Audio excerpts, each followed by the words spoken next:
I bet you remember these. The super simple shapes, the bright colors, and of course, the personalities that just fit into a single word. For so many of us, the Mr. Men and Little Miss books were just a huge part of our childhoods. It was a world that felt really straightforward, safe and just fun. But what happens when we look at that same world with, well, adult eyes?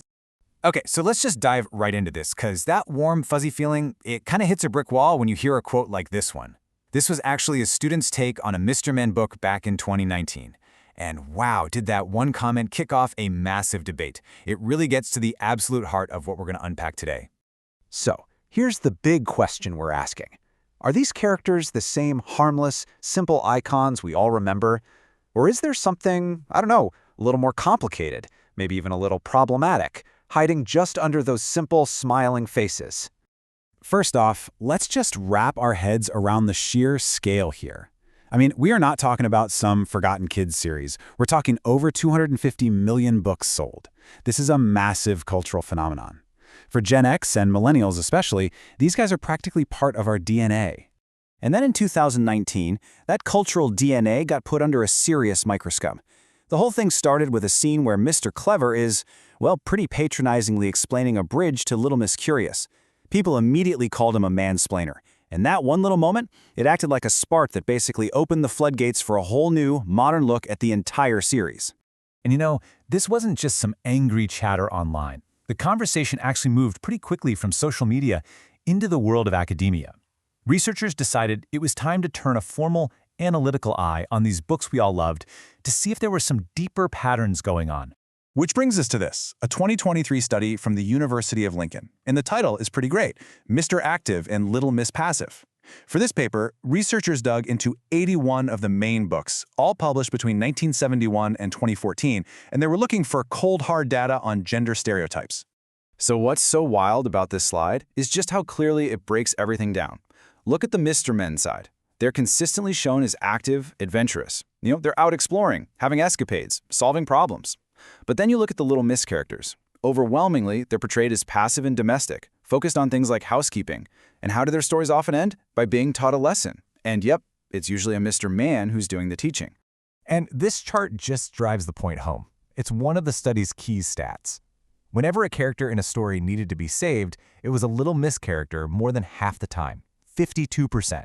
Compare that to the Mr. Men, who only needed rescuing about 31% of the time. I mean, the data paints a really clear picture of who has all the power and who gets to do things in this world. So the huge takeaway the academics had is summed up perfectly in this quote.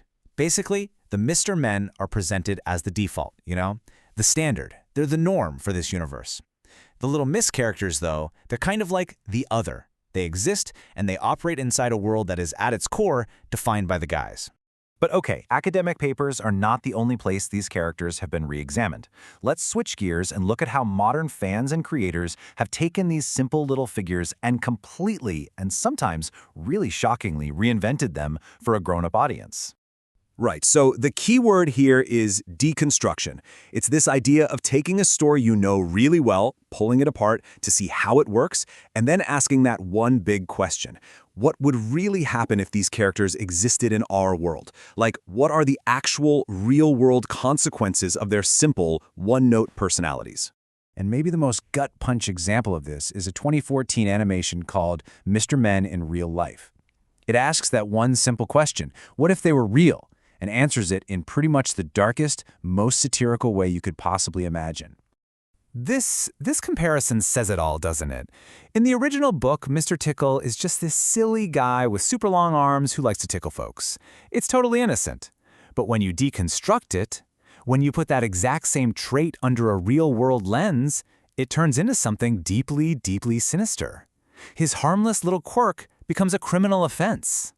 And oh, the list just keeps going. The animation gives this super dark, real-world treatment to tons of characters. Mr. Happy?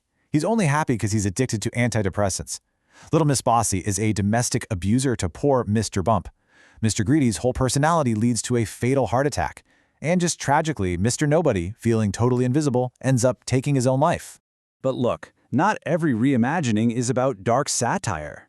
There's a totally different approach from this unofficial, fan-made audio drama called Little White Books. This one isn't about shocking you with realism. It's about adding adult complexity and some real narrative depth. Like the creators say, it's a story about memory and power and secrets and betrayals. It takes the world we all know and it imagines this hidden history underneath, one that's full of political drama and characters whose inner lives are way more complicated than their names could ever tell you. So to really see how all these different layers build on top of each other, let's do a quick little case study on just one character, Mr. Grumble. We're going to look at him through 3 totally different lenses, starting with the original. All right, first up, the official story, straight from the Mr. Man website. It is incredibly simple. He hates stuff, his catchphrase is bah, and a wizard turned him into a pig one time. And that's it. That's the whole character. He's a one-dimensional grump. Okay, now for layer 2, the fandom lore. This is where dedicated fans have really dug in, cataloging his French origins, theorizing that he represents the sin of wrath, and even noting his friendship with Mr. Grumpy. All of a sudden, he's part of this much bigger, richer world. And finally, we have the dark reimagining from Mr. Men in real life. In this version, his grumbling isn't a funny little quirk anymore. It's a personality flaw with really tragic consequences. He ends up completely alone, crying by himself, realizing way too late that his anger has pushed every single person away. His simple trait leads to this profound, awful loneliness. So, after going through the original stories, the academic critiques, and all these wild fan reimaginings, we are left in a really fascinating and kind of complicated spot. What do we even do with all of this? We've seen these characters go on a heck of a journey. From being these simple childhood icons, to the subjects of serious academic debate, to these tragic figures in dark adult fan fiction.